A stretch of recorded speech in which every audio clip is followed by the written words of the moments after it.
L'histoire de P-Square commence le 18 novembre 1981 à Lagos, au Nigeria, avec la naissance des jumeaux Peter et Paul.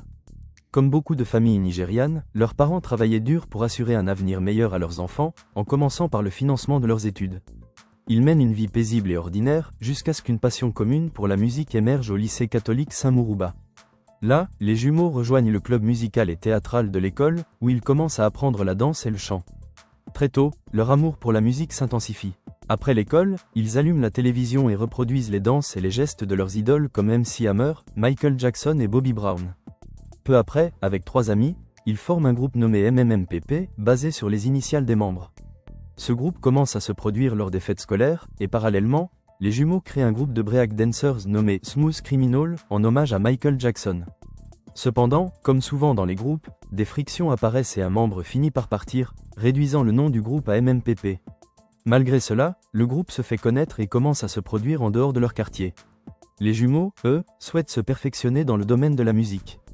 Ils s'inscrivent donc dans une école de musique, où Peter apprend à jouer de la batterie, de la basse et de la guitare électrique, tandis que Paul se concentre sur le piano. Mais leurs parents, peu enthousiastes à l'idée qu'ils poursuivent une carrière musicale, leur demandent de terminer leurs études avant de se consacrer à leur passion. C'est ainsi qu'ils obtiennent leur diplôme à l'université d'Abuja. Le groupe de danse Smooth Criminal et le groupe MMPP sont dissous, les membres préférant se concentrer sur leurs études. Après avoir terminé leurs études, Peter et Paul décident de former un duo, d'abord appelé Double P, puis PP, d'Apis, avant d'adopter définitivement le nom de Peace-Choir. Bien qu'ils soient motivés et qu'ils aient des connaissances musicales solides, ils manquent de moyens financiers.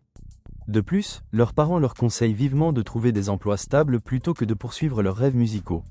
Cependant, ils ne se laissent pas abattre et participent au concours de musique, Grab the Mic, où ils remportent le premier prix.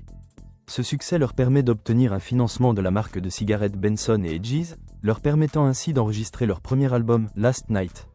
Ils sont même nommés aux Cora Awards dans la catégorie du groupe africain le plus prometteur. Pour ceux qui ne connaissent pas, les Cora Awards sont l'équivalent des Grammy Awards en Afrique du Sud. Le duo continue son ascension avec la sortie de leur deuxième album, Get Squared, suivi de leur troisième album Game Over, qui devient un énorme succès international.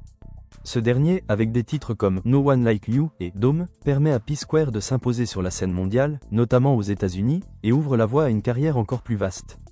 Ces chansons deviennent des hymnes, gravés dans les mémoires, et propulsent P-Square vers des tournées internationales, des collaborations prestigieuses et un public de plus en plus large. Leur succès ne s'arrête pas là. En 2009, ils sortent leur 4e album d'Angers, réalisé en collaboration avec des artistes tels que Toufessi Dibia et Jay Martins. Ce projet s'avère également une réussite avec des titres phares comme Inoeasy et sa version française avec Matt Houston, intitulée Positif. Leur influence s'étend alors au-delà des frontières africaines, faisant de l'un des groupes les plus reconnus sur le continent et dans le monde entier. La suite de leur carrière est marquée par le lancement de leur 5e album Invasion, qui comporte des morceaux comme Chop My Money, une collaboration avec Akon et Mehdi. Le titre connaît un immense succès en Afrique et au-delà, confirmant leur statut de superstar mondial. Ils poursuivent leur élan avec le 6e album Double Trouble, un projet qui devient l'un de leurs plus grands succès, accumulant des titres mémorables et des collaborations avec des artistes de renom. Cependant, tout ne se passe pas bien en coulisses. Alors que leur carrière est à son apogée, des tensions internes viennent briser cette belle harmonie. Le premier signe de la rupture apparaît lorsque Jude Okey, le frère des jumeaux et leur manager, publie un message polémique sur les réseaux sociaux. Dans ce message, il exprime sa frustration, se déclarant prêt à tout pour sauver le groupe. Mais plus encore, il révèle que des différends non résolus existent entre lui et Peter, mais sans entrer dans les détails. Selon Jude, Peter refuse de confronter les véritables problèmes. La situation se dégrade davantage lorsque, quelques jours plus tard, une vidéo circulant sur les réseaux sociaux montre clairement les jumeaux en pleine dispute.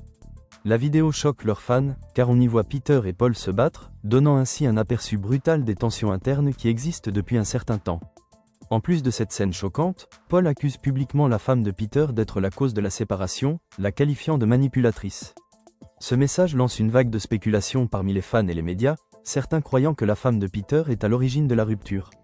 Face à cette situation, Peter prend la parole pour rétablir la vérité. Il révèle qu'en réalité, les tensions étaient présentes bien avant la sortie de leur dernier album. L'origine du conflit ? La mauvaise gestion de leur frère Jude, qui, selon Peter, avait refusé de se retirer de son rôle de manager malgré plusieurs demandes de sa part. Peter insiste sur le fait qu'il avait essayé à plusieurs reprises de restructurer le groupe et de donner une nouvelle direction à leur carrière, mais Jude s'y était opposé, allant jusqu'à lui faire des menaces. Peter évoque aussi d'autres problèmes au sein du groupe. Lors de certaines collaborations avec d'autres artistes, Paul soutenait son frère en apparaissant dans les vidéos, mais quand c'était au tour de Peter, Paul n'était jamais présent. Il explique également que Jude favorisait Paul, le désignant systématiquement comme le leader du groupe.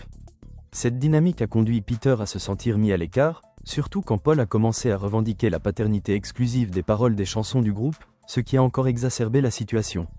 De plus, Peter révèle que la séparation était inévitable, car une fois les tensions exacerbées par des conflits internes, il était devenu trop difficile de vivre dans une telle atmosphère.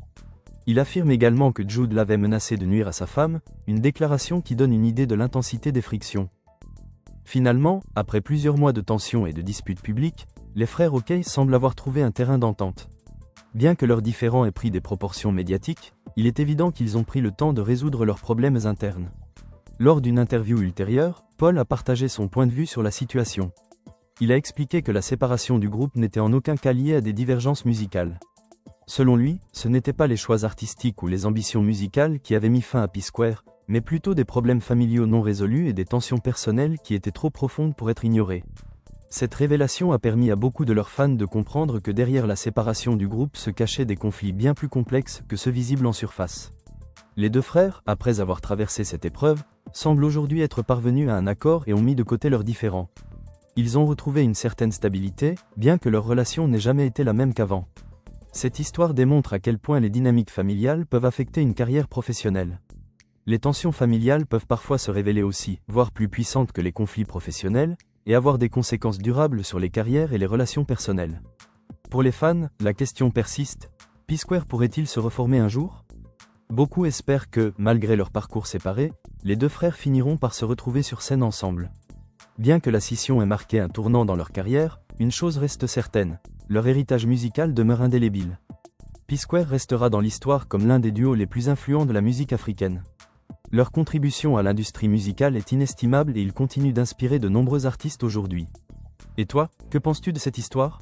Crois-tu que P-Square pourrait connaître encore un grand succès en solo, chacun de leur côté ? Regrettes-tu leur séparation ou estimes-tu que leur histoire fait désormais partie du passé ? N'hésite pas à partager ton avis dans les commentaires. Et si tu as aimé cette vidéo, n'oublie pas de liker, de t'abonner et d'activer la cloche pour suivre leurs prochaines aventures musicales.